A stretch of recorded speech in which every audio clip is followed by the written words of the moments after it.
All right, welcome into another episode of Tigers Radio Podcast here at MotorCityBengals.com and the Tiger Minor League Report. I'm Rogelio Castillo, and I'm Chris Brown, and you can find us on iTunes, Spotify, iHeartMedia, and Stitchler.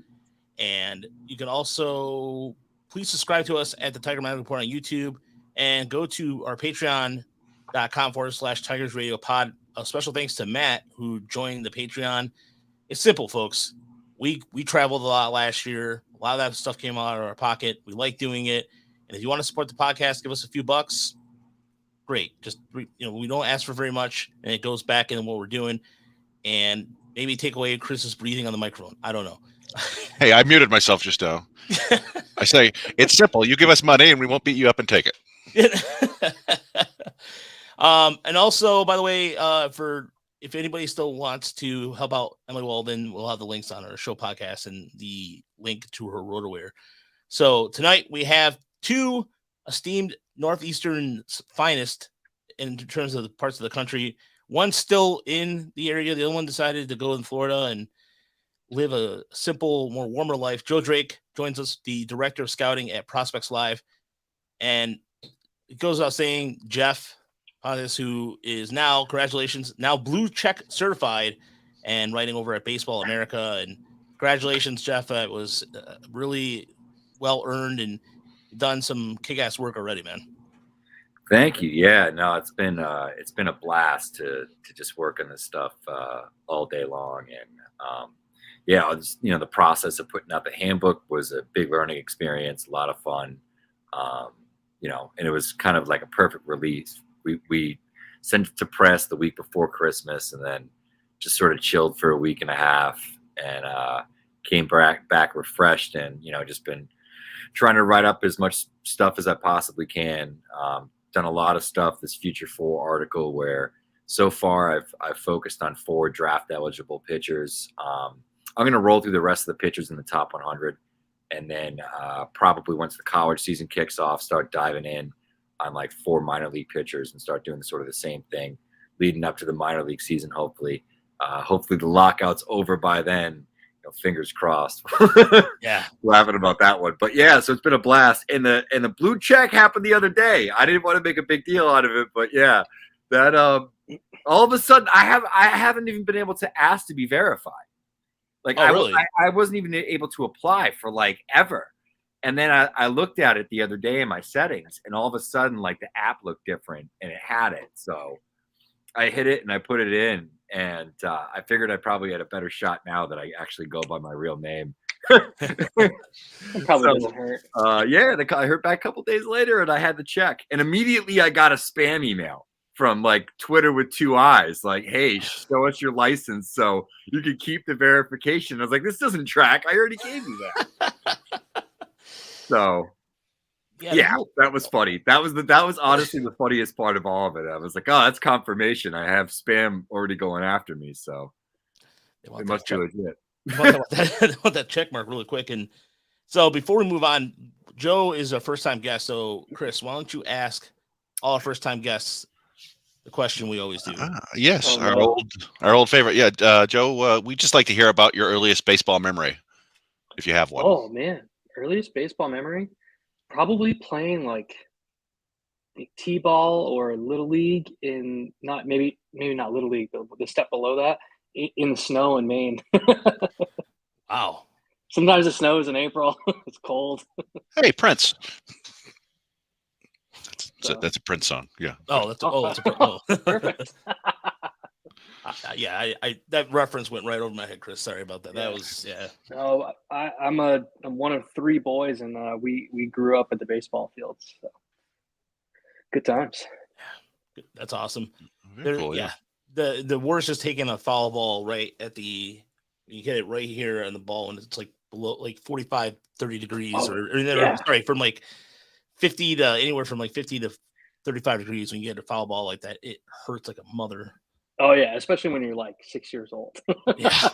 Metal bat. You're like, I'm done. Why am I here? And you used to have like those hard, like not the aluminum, like hollow bats like you have now. Remember, like the hard, like, oh yeah, it was like straight up like like a piece of like metal that you swung. And if you would get it on the hands, yeah, because it was cold in Mass too, not like, not Maine cold, but like you get it in the hands at like 35 degrees, like you said. Oh man, like your bones hurt for like 3 days. The way through your body. There's a bat in particular that we had in Little League that I still think about it to this day, because it was exactly what you talked about, Geoff. It was just like this metal hunker. It was a Tennessee Thumper. I think it was the original version of the Tennessee Thumper bat, because it was silver. It looked it just looked like it's seen better days. It had fading blue on it, but you could tell it was the Thumper. And that was at the time when Mickey Telton was the big player. Everybody wanted to use that Thumper, and they lined up like Mickey Telton to swing that thing. And I remember I took a foul ball. Like it was rainy. It was one of those rainy, cold games where before they canceled it, and my hand stunk so bad. But the Tennessee Thumper, that was one of those bats that was in the bag that you got, the coaches got, and you're like, how the hell is this thing still even legal? I remember getting that weird. I see them, the big leaguers use them sometimes, that like weird little rubber thing that just goes around your thumb. And I was like, this will do it. This will prevent it. No, still like, tuning fork arm, like won't stop vibrating for an hour. That's a good way to put it, Chris.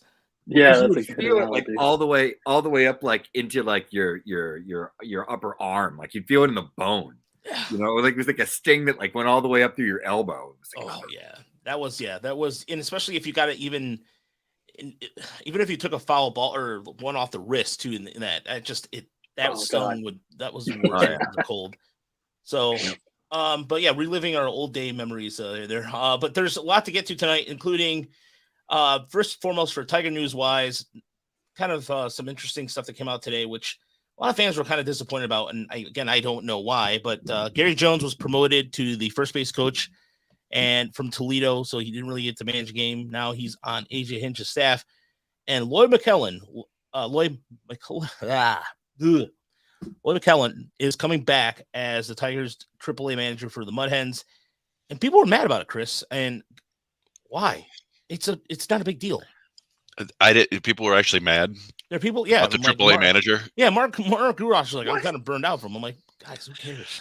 Yeah, I mean, this was he was available, and he's a AAA manager. Like, that's what you need. I'm sure, he knows the deal, and he's been around the Tigers forever now. It's like he's a kind of a Tigers lifer. So, yeah. And we always, every night if they talk about him, they can bring up the old Little League World Series clips, which are fantastic, and that's all that matters. Yeah, bring up. Larry Parrish was around for a long time. No one complained about that. So, whatever. But the other thing was on MLB made a slight change to the proposal for the minimums, but the gap between side starting salaries is still cool $160,000. The union proposed $775,000 compared to the league's minimum $615,000. League is also proposing that teams could no longer choose to play players more than the minimum, even if they wanted to, which kind of begs the question whether or not they should be even called a minimum. So that, and also in the Mexican League teams can sign players off the 40-man roster. I don't know if you guys saw that or not. No. Yeah, I thought that the 40-man guys could play in foreign leagues. I thought that was part of what they mentioned way back at the beginning of the lockout, but maybe I'm mistaken on that part.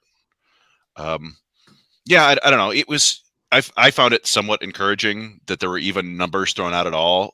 Like, we had that first couple of meetings where it was nothing. Like, sounded like they just got into a room and like glared at each other and then left without anything. So at least they had talks this time. And once you have like a number on either side, you could start to whittle it down and maybe come to an agreement in the middle. So that was promising. They're obviously very far apart. And the war pool is the most fascinating thing for me, the pre-arb war pool. So I was going to play around with that just to look back for a decade or so and see which Tigers pre-arb players would have qualified back in the day. The minimum salary thing is kind of odd. Like, I don't think it applies to people who would get like your Acuna or Albies or Wander Franco extensions, where they sign them through their ARB years and stuff like that. But every now and then you'll see a pre-arb guy who technically doesn't have to get paid more than what, the league minimum, what, 550, 600. But a team of like, hey, you were good. Here's an extra 50 grand. I think what they're saying now is that teams can't do that, which seems kind of strange and something that players will not go for. Yeah, and yeah, I sent over the link to everybody. It's in Spanish, but it's there. It comes from the Baseball Bureau, which is a news site for the Mexican League. So there's Uper there, by the way. Uper is down with us as well. But yeah, so that's interesting to see that. And either way, the whole minimum thing in terms of when do you think the strikes or the lockout's going to happen? And Geoff, does it seem like it's going to carry on for a while? It just seems like a lot of posturing. Yeah, I honestly have no idea. It's one of those things where, like, I've said this from the beginning, and it seems like it's always this way with like any labor situation. There's always a lot of nothing until there's all of a sudden a lot of something, and there's a lot of movement. The fact that there are talks and there's been some movement, I think, is a good sign.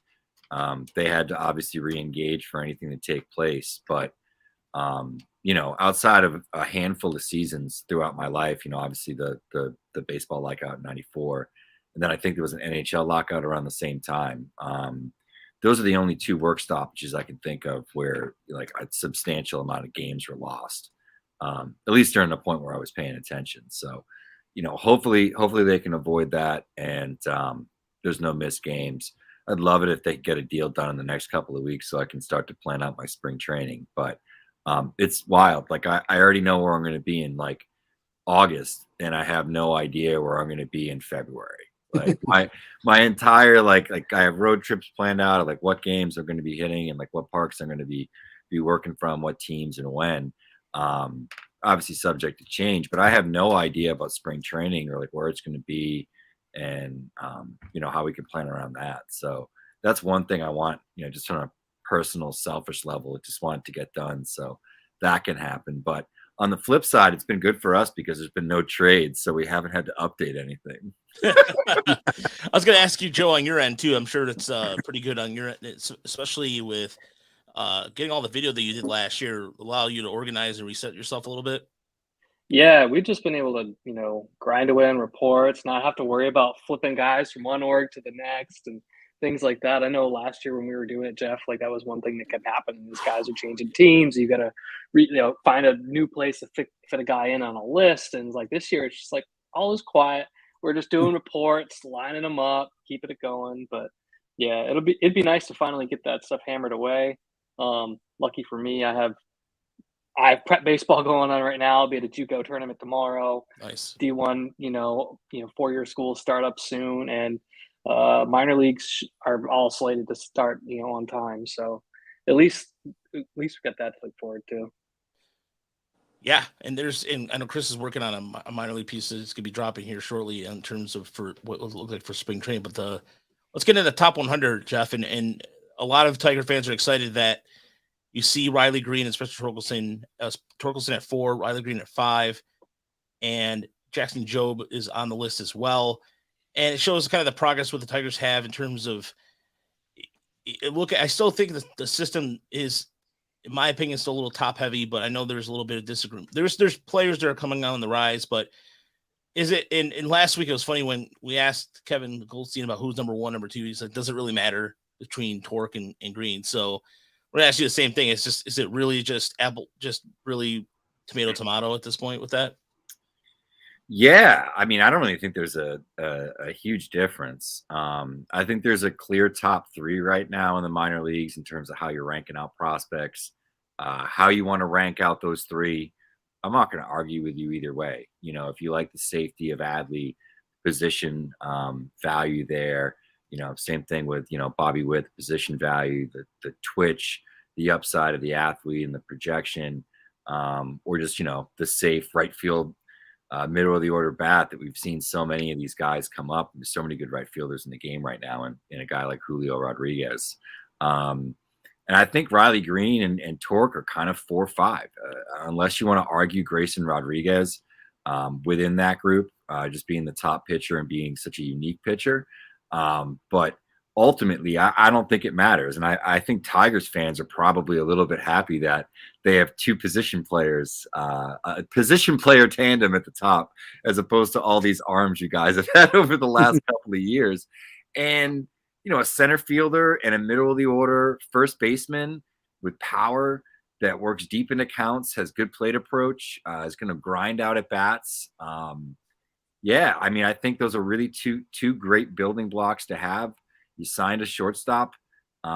So, things are looking brighter in Detroit. And I don't think it really matters who you pick, one or two. If I had gun to my head, I'd probably take the center fielder with a little bit more projection, potentially as much power long-term. And I think the batting average and some of that stuff, the strikeout rate might have been a little deceiving this year, especially as the season wore on. The swing decisions aren't that bad. And he's aggressive in the right spots. So I don't really worry too much about like Riley Green's approach or any of that stuff either. So two great prospects to have, different types of players, but you need both for a winning team, right? Absolutely. And in terms of positional talent right now, you have, and we'll get to Ryan Kreidler and Dingler here in a second too, because it gives the Tigers fans a little bit more hope with in terms of from a positional side. But one player that you mentioned, Bobby Witt, who, when I was writing Prospects Live and writing those recaps last year, the minor league recaps, sit down and watch that after, just watching the Tigers and just Witt. I don't know. Like it's been a long time to see a guy out of high school that quickly seem to just adjust. And after he just started hitting home run, I know AAA is a little deceiving, but how ready is Bobby Witt to both you guys?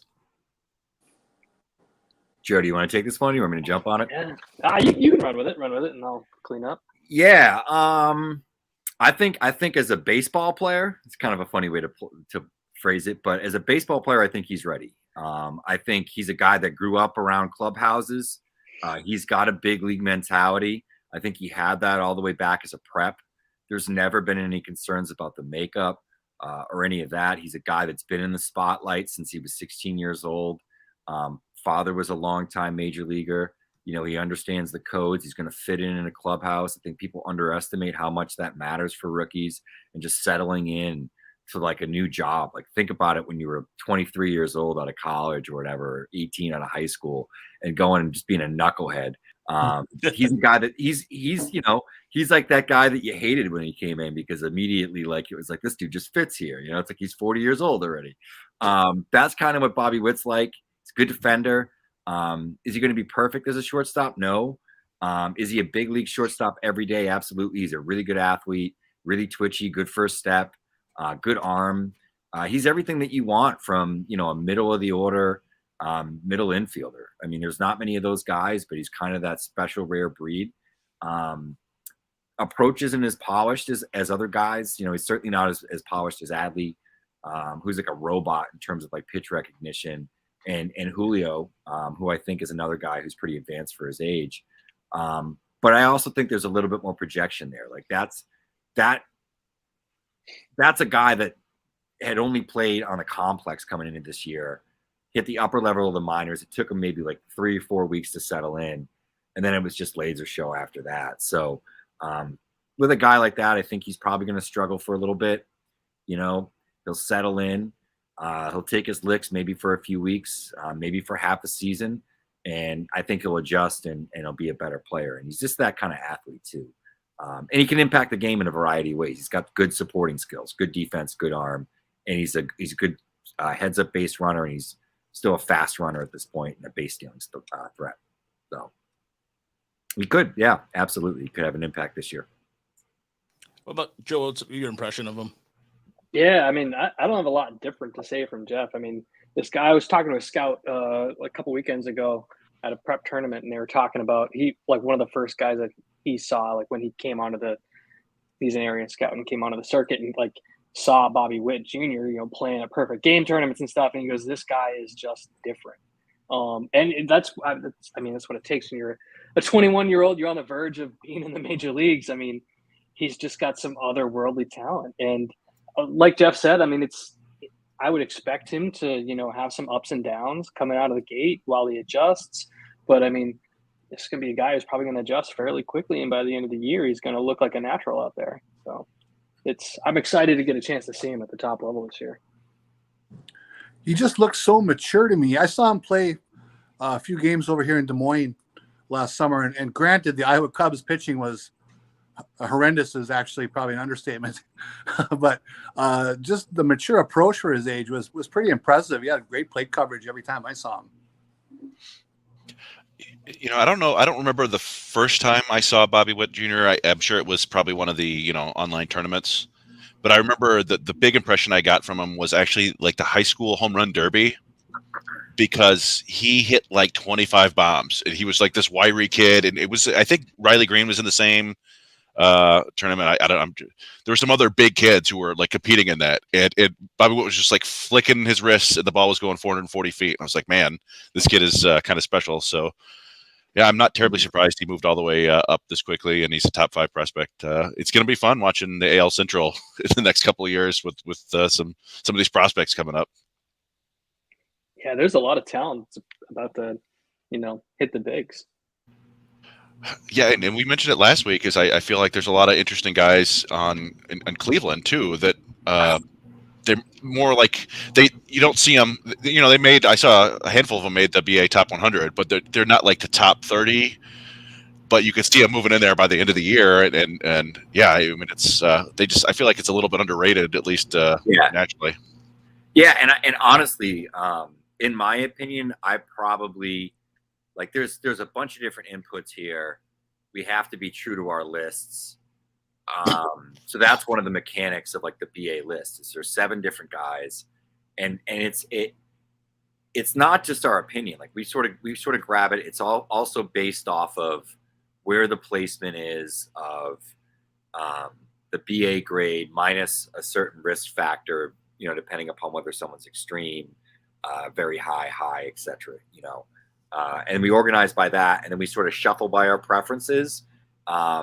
Take a list, we work through it on a couple of different calls over the course of a few days, and then we bounce it off of sources for like a week and just try to get as much information. We probably had, I'd say 50 to 60 different, executives, front office folks, scouts, cross-checkers, analysts that had looked at the list and given input on particular players. So that drives a lot of it. Ultimately, that feedback that we get drives a lot of it. But sometimes in the system too, there's a lot of guys that are within a certain group, and maybe it's just grouped differently than how the group would have done it. And I would have had Tyler Freeman probably 4 in the system, and probably had Rocchio 2 or 3. Probably would have had Espino 1, and I think Valera is probably my strong 2. There's a case you could make for Valera being 1. I just think he's a really special bat. And has good enough supporting skills that in a year's time, could be a top 5 prospect, because I don't think there's going to be any reason for them to promote him this season. But Cleveland overall is probably my favorite system. I think top to bottom they have, and I had talked about this the other day in regards to San Francisco, Roger Munter's podcast, a Giants podcast, but they sort of target like a certain type of player at the entry point, and they all have certain characteristics, and they know how to coach up those characteristics on the hitting side and on the pitching side.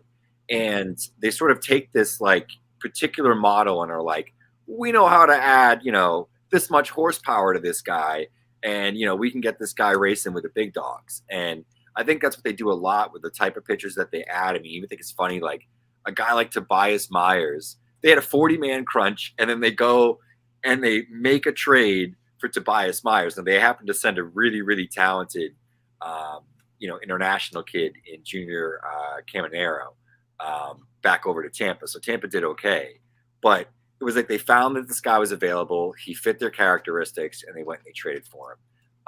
And I think that's like one of these signs of like a great organization. So everything that Cleveland does, I honestly think a lot of their guys probably should have been higher on our list, but Cleveland in general, it's like they roll 40 deep in terms of players that could be major leaguers. I swear to God, it's crazy. Yeah, it's how the Guardian, like, what was it when we had Justin on last year from the Guardian site? He was talking about how Chris has mentioned this too, the 2016 draft, right, Chris? That was the 3 players at pitchers, or was it the 2015 draft that? I think it was 16 with Plesac. Oh shoot, I'm blanking on their names. It's off season, but yeah, the good pitchers. You know?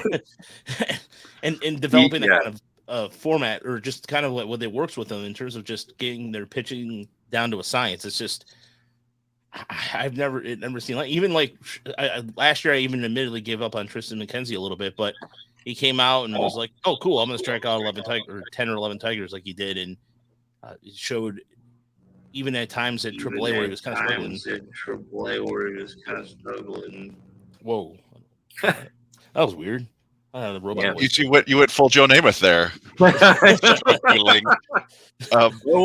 Team struggling. Geoff, I had a quick sausage is made question. Just because when the top 100 dropped, there was also 30 other articles. There were so many that I missed a couple. I was like, oh man, I missed that one from a couple of days before. But there was one where it mentioned other players who made at least one person's list. And I think I read or inferred somewhere that everybody makes a list of 150 and then it kind of gets pared down. Yeah. So everybody makes a list of 150. We had a few different articles around the 100. I can go that in a minute, but so that's kind of what the initial process is. So it's 150 players that we initially turn in. Just because I'm crazy, I have a whole list of every single player that we graded. So I have all 900 players into a spreadsheet, and I have all the grade formulas put in. And then I had another projection system that works off of some data that's not public plugged into that.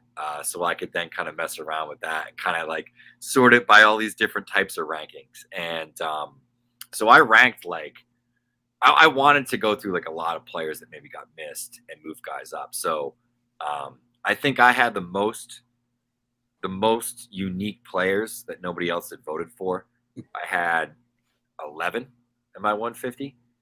So yeah, I had some guys that nobody had voted for. And then there were a lot of guys I still liked that were outside of that 150. I did a whole article on that this week.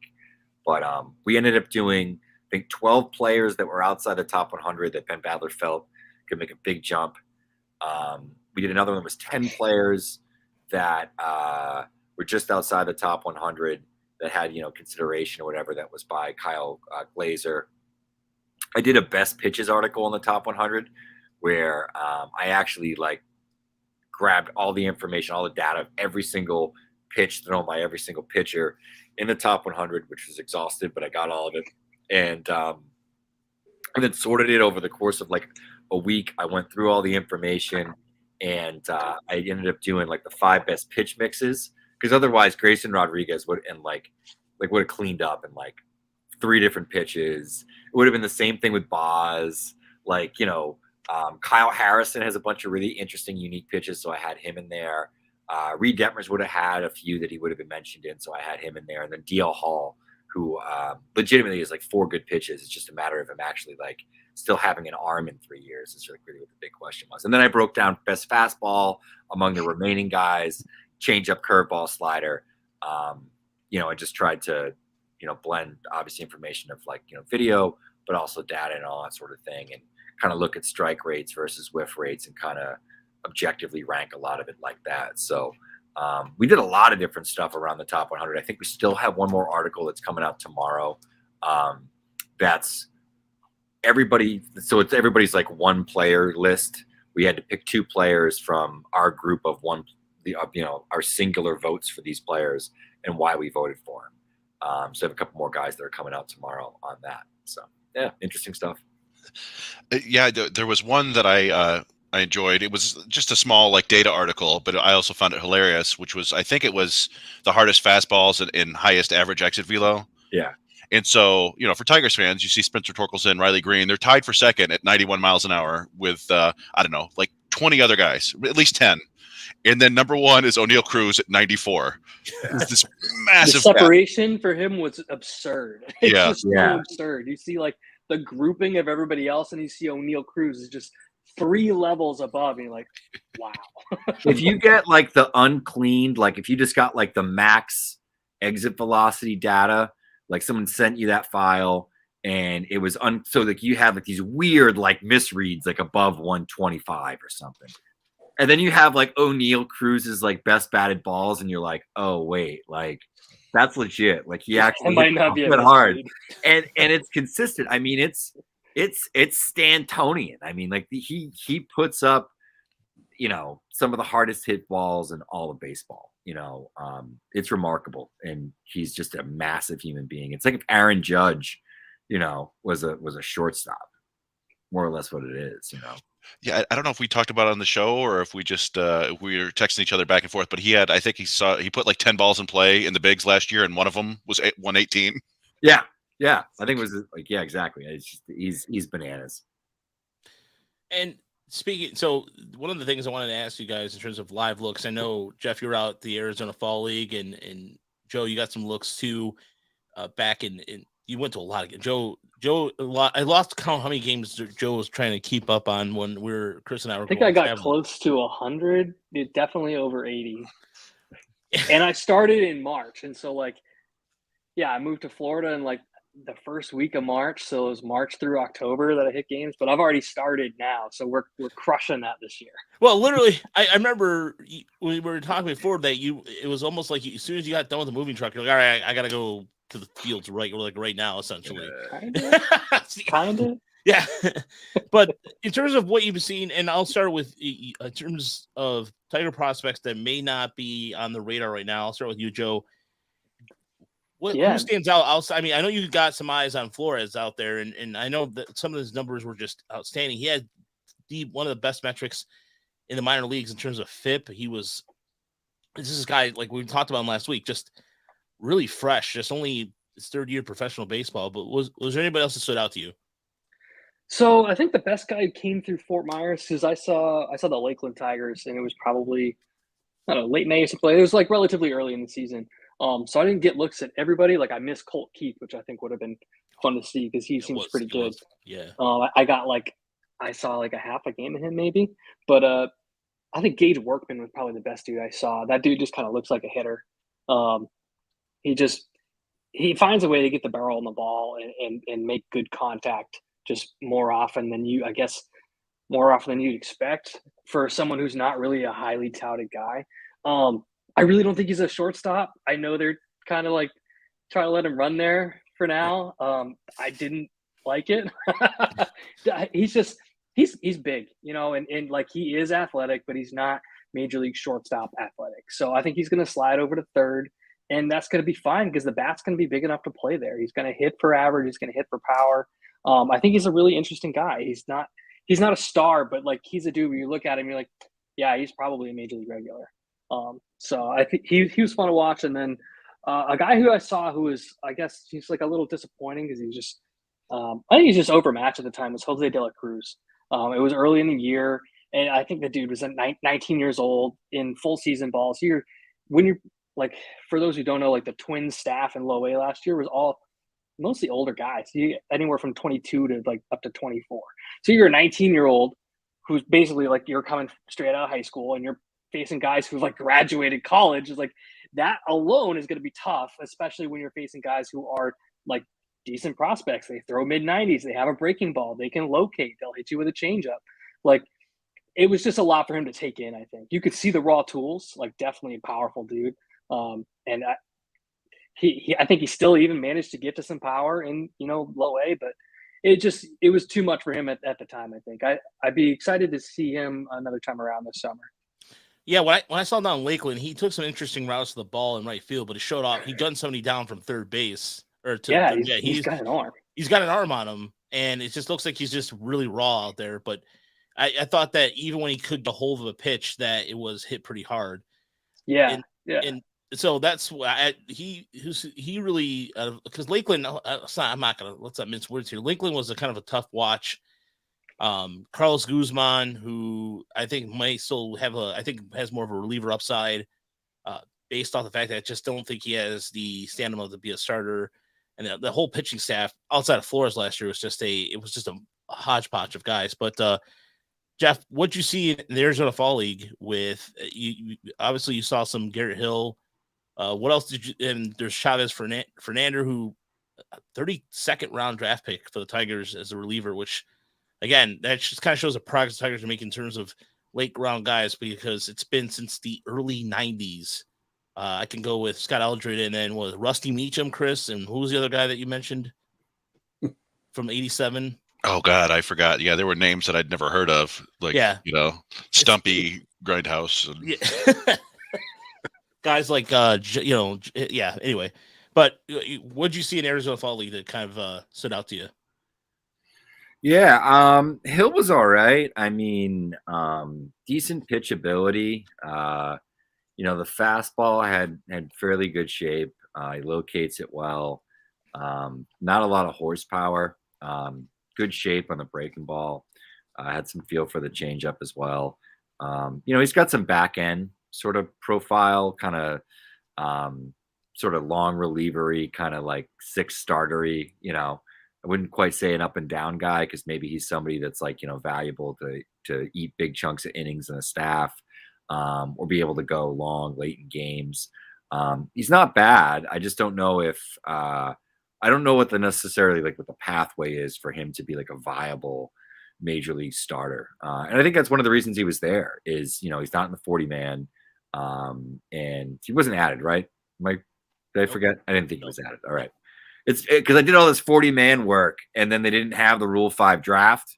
Then I just emptied all of it into the minor league Rule 5 draft, which we did very well on. Actually, that was really well done. And then I just totally put it out of my mind, because then we did the handbook. So I've been through 3 lifetimes since the last time the Rule 5 draft eligibility day happened. But yeah, I think that's one of the reasons he was out there. It was almost as a tryout for other teams of here.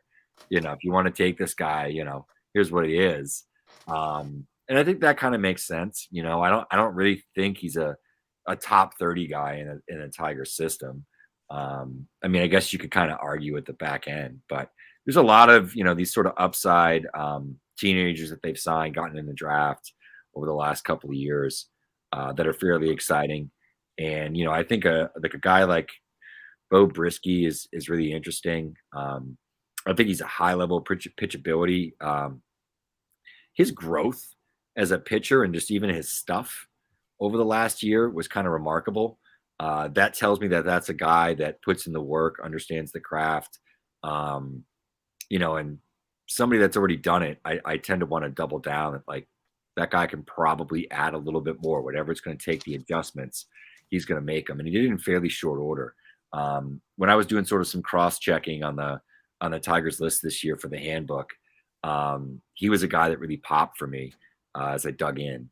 And then the other one that I have a lot of experience with is Tyler Madison. I saw him 3 times last year. I saw him in the Cape League, I think in 2019. I believe I saw him pitch in the Futures League too, which was another summer league that happened during the 2020 shutdown of the Cape League.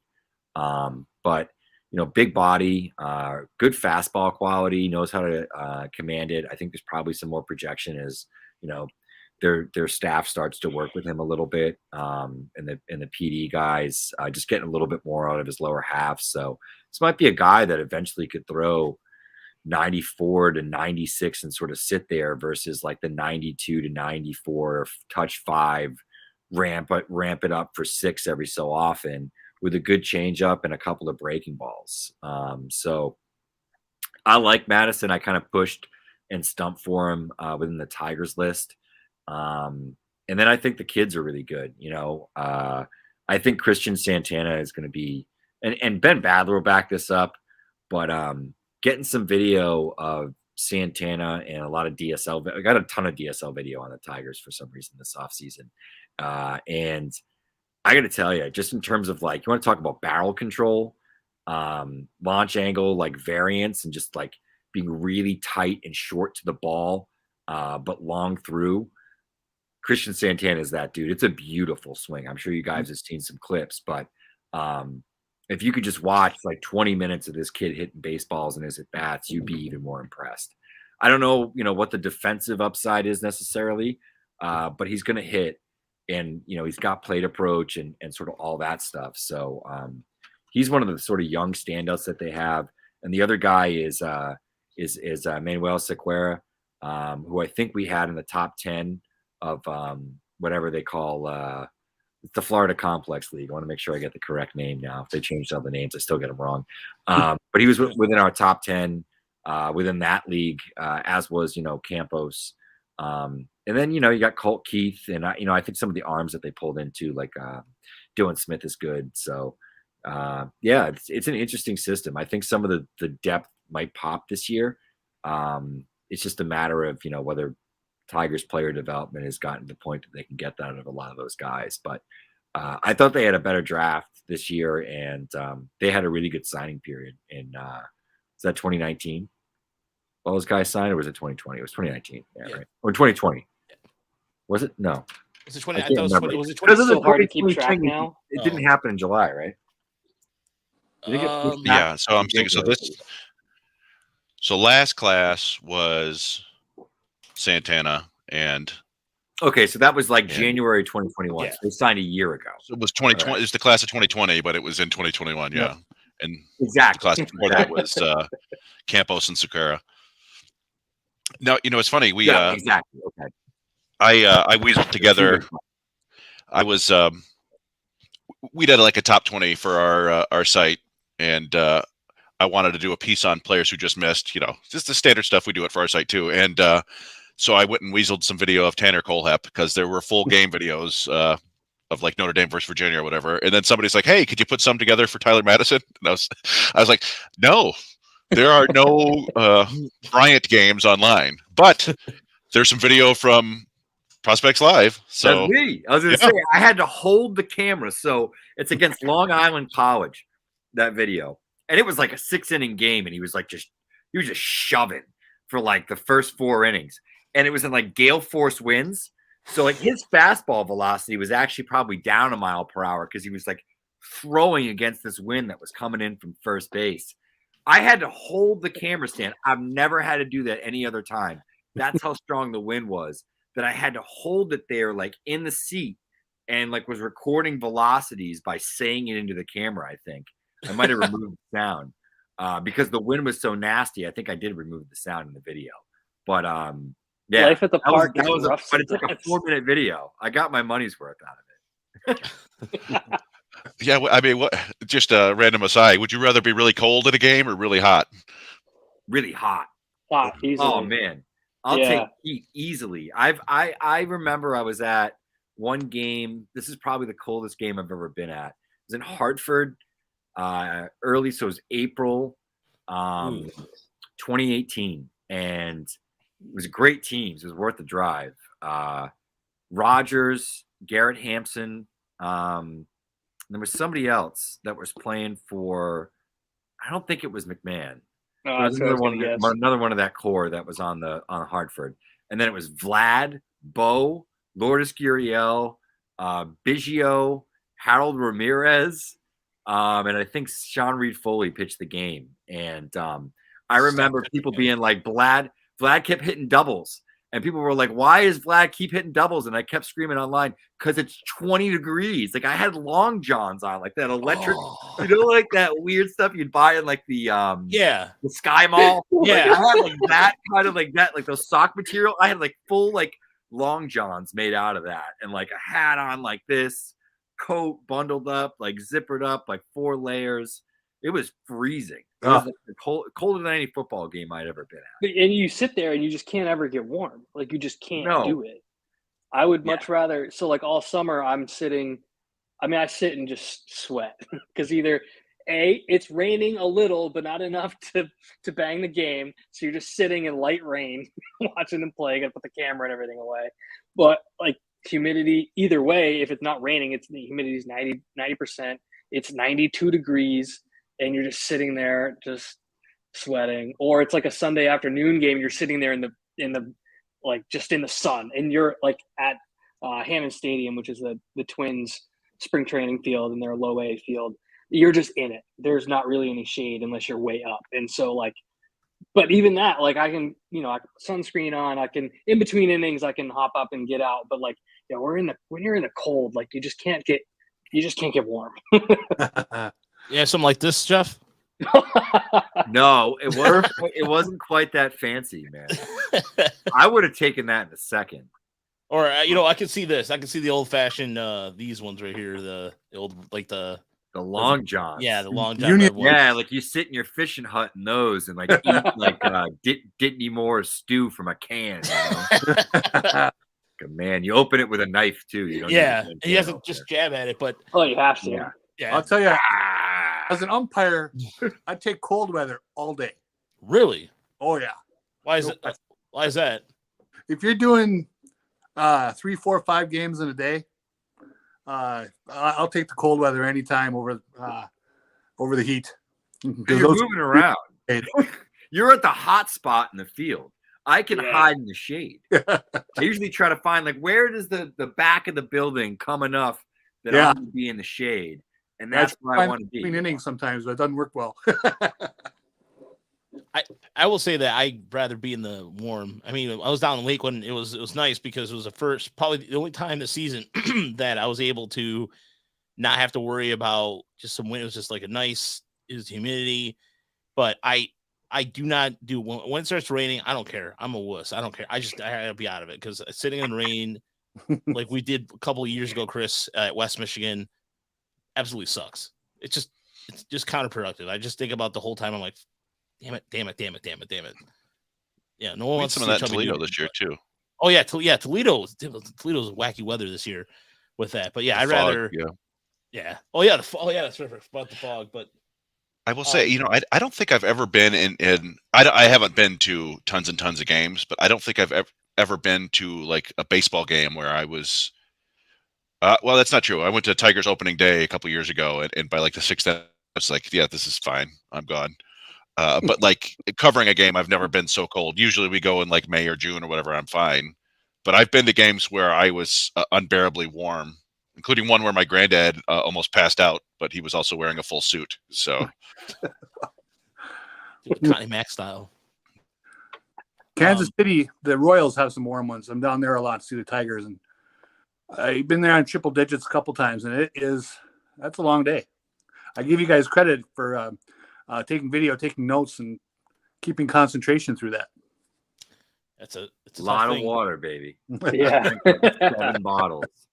We get the hot ones in the Cape. I'll also break the rules and wear shorts. Like if it's above 90 degrees, I don't care. There's org guys down in the Cape wearing shorts when it's above 90 degrees. So, just make sure it's a nice pair of shorts. Don't wear your basketball shorts. That would be my everyday. I don't think I saw any org guys in shorts. I just feel like just wearing like a nice polo and a pair of khaki shorts. I don't see what the problem with that is. But I'd be into that. I'd be into that. Yeah, I mean, in terms of even like I see in a lot of the scouts, they always wear that Nike polo followed by some nice gray slacks. Was popular for some strange reason. We saw in Toledo. A couple Marlin scouts had that. But I don't know. This year we're actually gonna get polos. We're actually gonna get polos with the minor league logo, and I told Chris and Jake that we're gonna have the dress code because every time I saw a video of myself last year, my hair all wild and looking like look like an asshole. I just was like, I'm gonna clean up this year. I'm gonna wear get my hair. No way, that's our brand. The Scrub brand. So we did get a couple questions. By the way, assholes again. And assholes too. We did get a couple questions. This one's from last week from Nick Spillane on Twitter, but this actually applies to both you, Joe and Jeff. And this is an interesting one too, because the question is, which Tigers prospect are you most disappointed that never panned out? But Jeff, you've been doing this for a long time. So for you, you've talked about with David Ortiz going in the Hall of Fame, and that's a big thing and a huge deal in Boston, what have you. And you mentioned some of the players that came along with him in the prospect rankings, but out of all the prospects you've seen, which one are you just like, you really thought you just were miffed that he didn't pan out?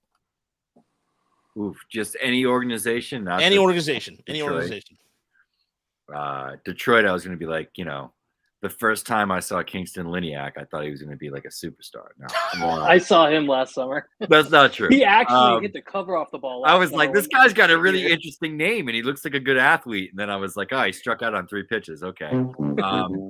I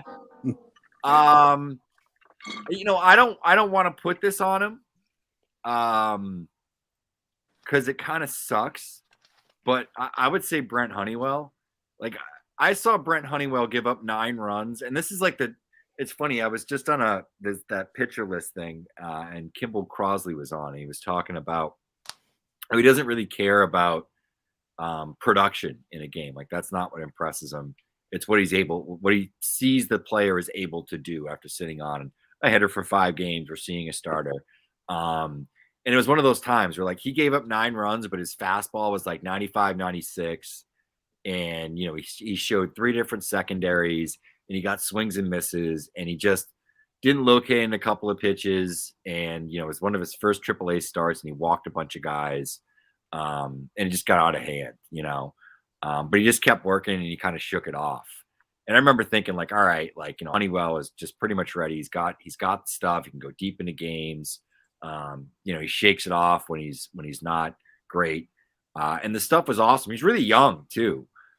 People forget that, he was sort of prodigious in that sense, that he moved through the minors really quickly. And then they didn't call him up at the end of that season. He got injured again and again. And now he's in Oakland, and you got to hope, he's got the James Caprillion sort of comeback story there. But he's one that bothered me. I'd say, another one would probably be Jorge Mateo. I thought Mateo was going to be really exciting. I even had a valuer just tell me as much, put 5s on him, even after he left the Yankees organization. And it's never really clicked. He's not one that I necessarily disliked either. Like, I always was a fairly big fan of his game and thought, like, power will come. He plays a good enough shortstop. He can play a few different positions. He's, an elite runner. And that never really came to fruition, I'd say Nick Williams. I love Nick Williams, but then I saw Nick Williams live.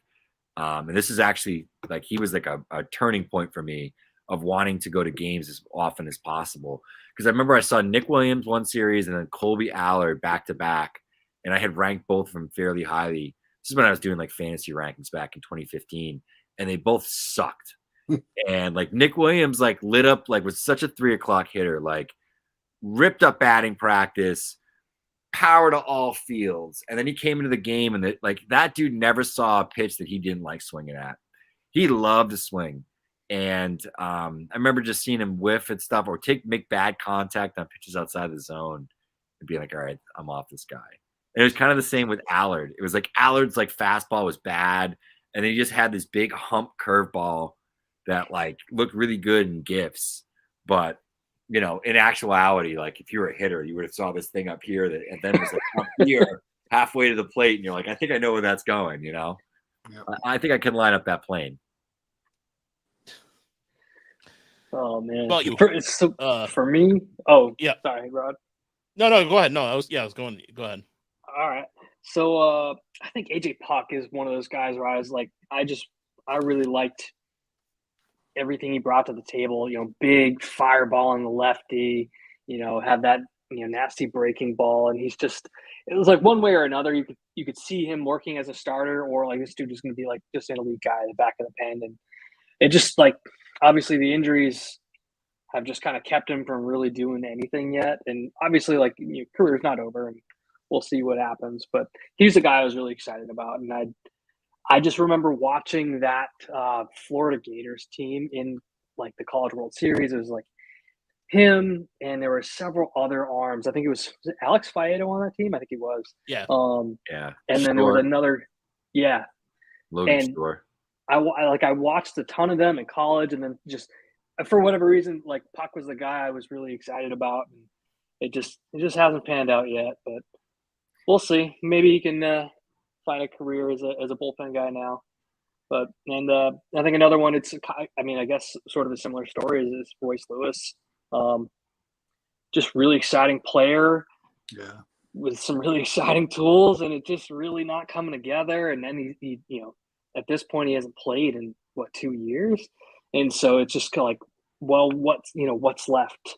And I live next to the Twins complex, which is cool. And sometimes I'll hear tidbits of like him, being in town and like, oh, his rehab's going well or it looks good. And of course, like nobody's going to tell you, no, he looks awful. Like his career's over. So it's like, it's hard. You got to take it with a grain of salt. But, he's a guy that like,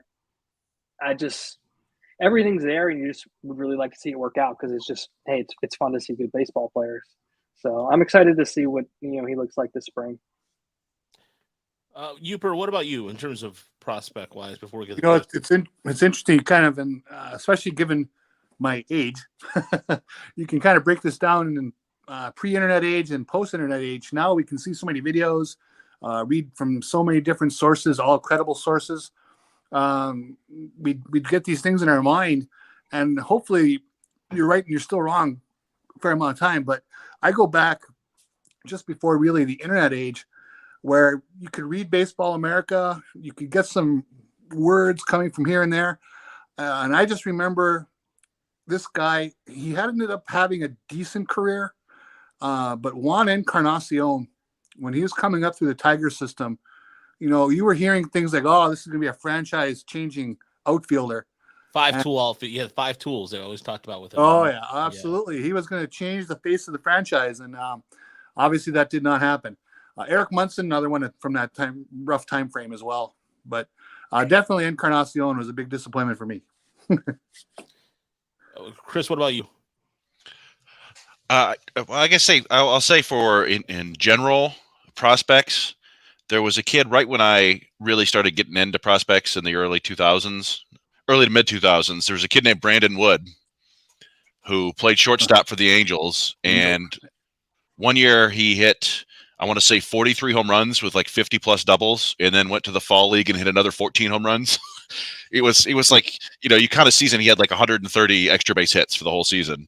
And I was like, man, this guy's going to be an absolute monster. And it just never worked out. He just couldn't hit major league pitching. He spent some, 4 or 5 seasons in the majors, but that was in low A or high A, I think. And it's one of those early 2000s, like when I was learning what stats matter and how to care about where guys play, what league they're playing in and what kind of pitching they're facing. And back when you'd look at a Tigers like 20th rounder from college and he'd go to the Midwest League and lead the league in ERA and strikeouts, you go, hey, look at this prospect, and it turns out no, he just had a changeup.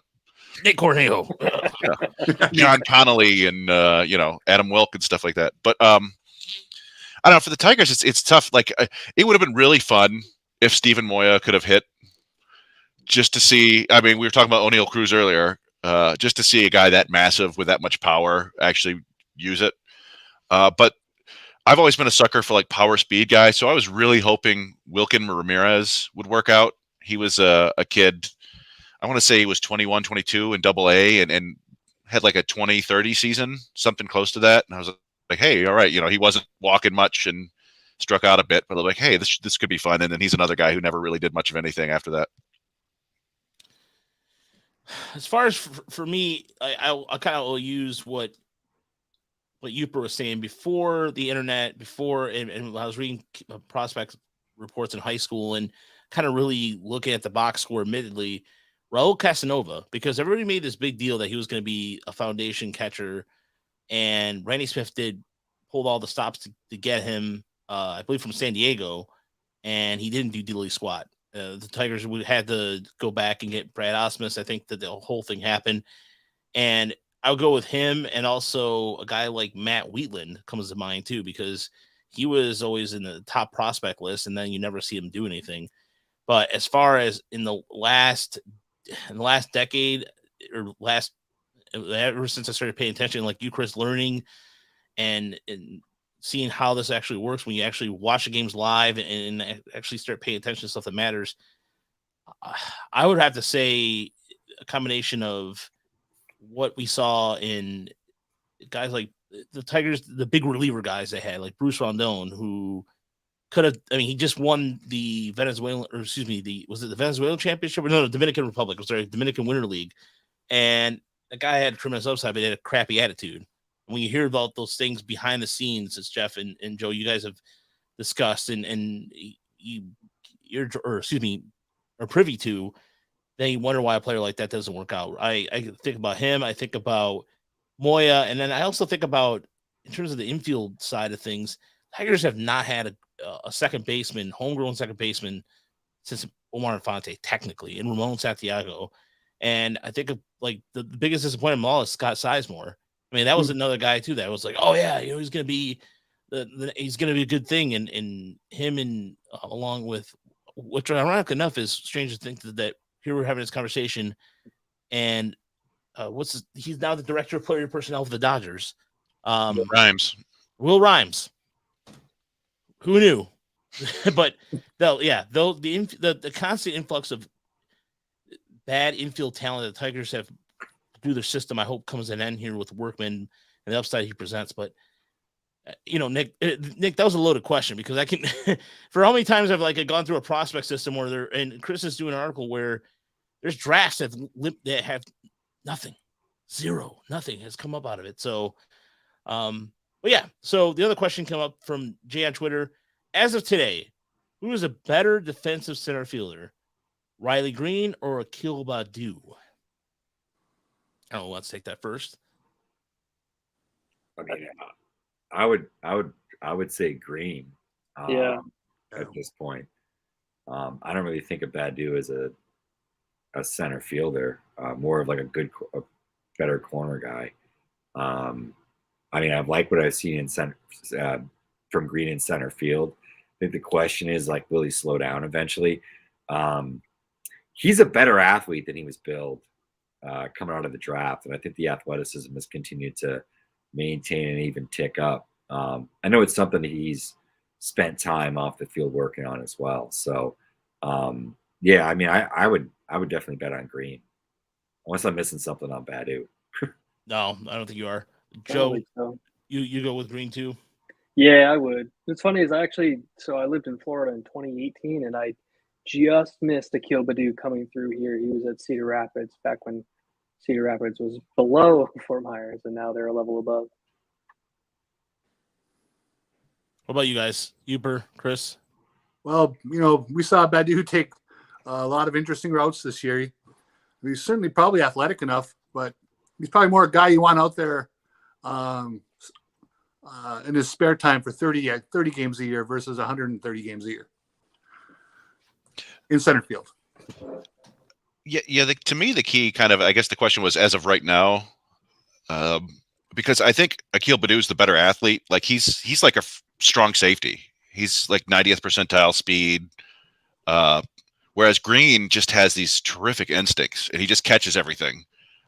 I don't know how well that's going to play. Like you can be a really good center fielder in the major leagues with like average speed or a tick above average. Like Jackie Bradley Jr. isn't like a burner or anything. So I think that's possible, but I wouldn't. I don't know if I'd put Green with that level of instinct. So I feel like Baddoo has the physical tools to be better, but I don't know. I mean, how hard is it to gain instincts? I think we've seen a lot of times where guys just can't ever get them. Mm-hmm. Yeah, it's like adding command or guys with, giant power that can't make contact. It's like the hardest, hills to overcome, really. Yeah, so I think we're probably in agreement here with Green, although, Derek Hill is also on the roster, and he has the ingredients to be the best center fielder of the bunch, but absolutely really hit. Yeah, I don't know. I know Derek Hill is locally speaking. Somebody just recently wrote the upside to it, and he makes the difficult catch look good. But upon further review, if you look at the metrics, I don't know.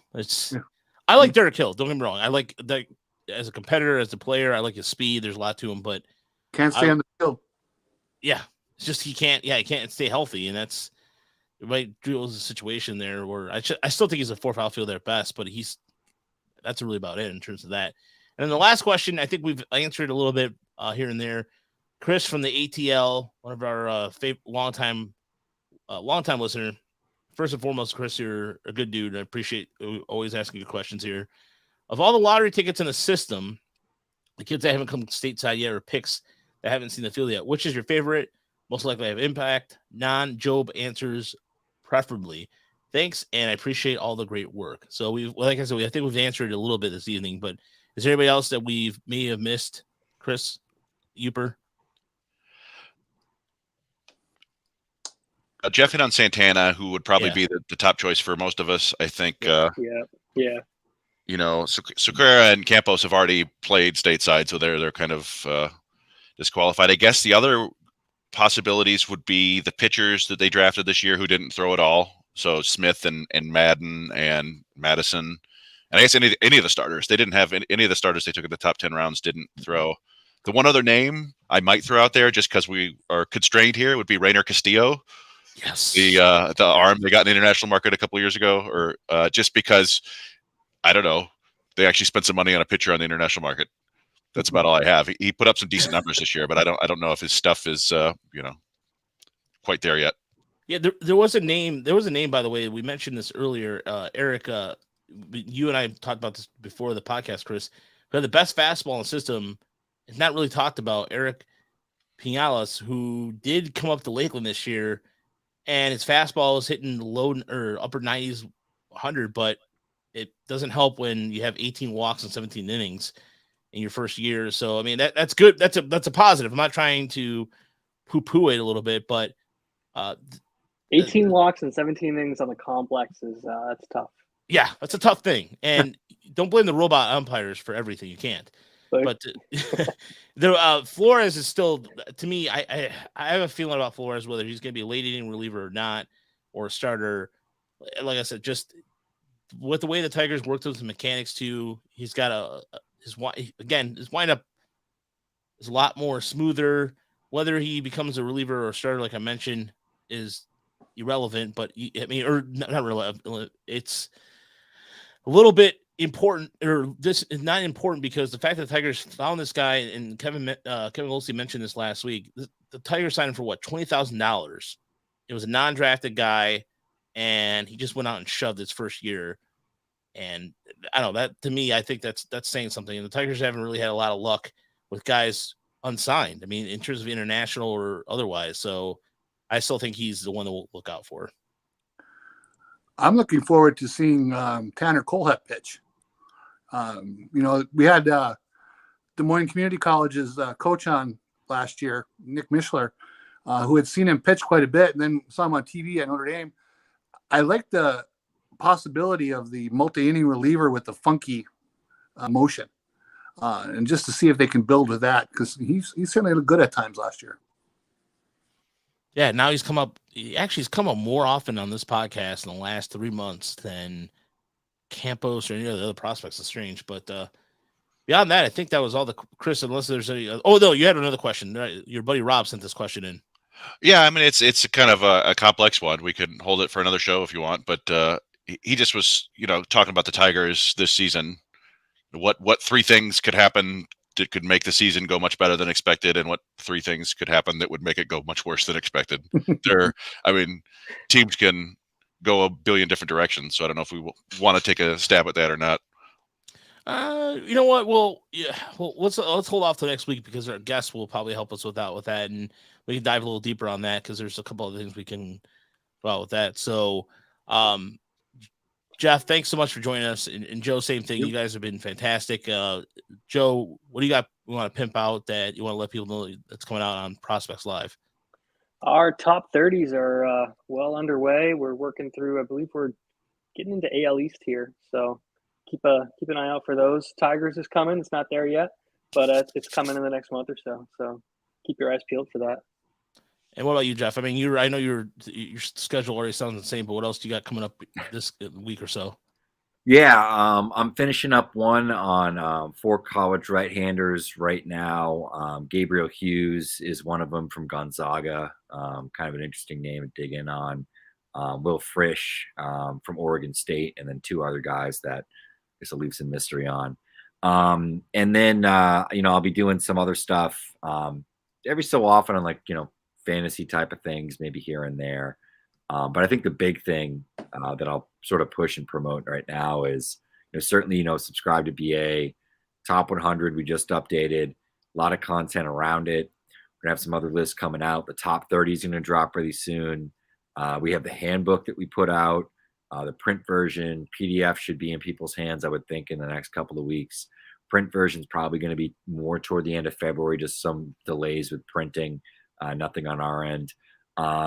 So just push that. I was one of the editors of the handbook this year, which is obviously an honor and just, great to go through that process. And then just all the other content from our team that's on there. Nobody, I think, covers college baseball, the minors, sort of the, mechanics of the minors and, stuff that JJ does, sort of breaking down some of these new things that are going on within some of these organizations that are buying minor league teams up and what their plans could be to, some of the stuff that's gone away in like the Atlantic League or coming in the Atlantic League, et cetera. I just think we cover the game really well. I've got a great staff. The draft top 100 just came out a couple weeks ago, plus our top 100. So a lot of content on the site, a lot of stuff to dig in on. Absolutely worth the prescription. I don't know why. So absolutely worth the subscription, digital or otherwise. And of course, the pre-order for the handbook is coming out at the end of February, right? Is that what's going on? I think so. Yeah, I think that's when the plan is of when they'll start shipping. I haven't even got mine yet.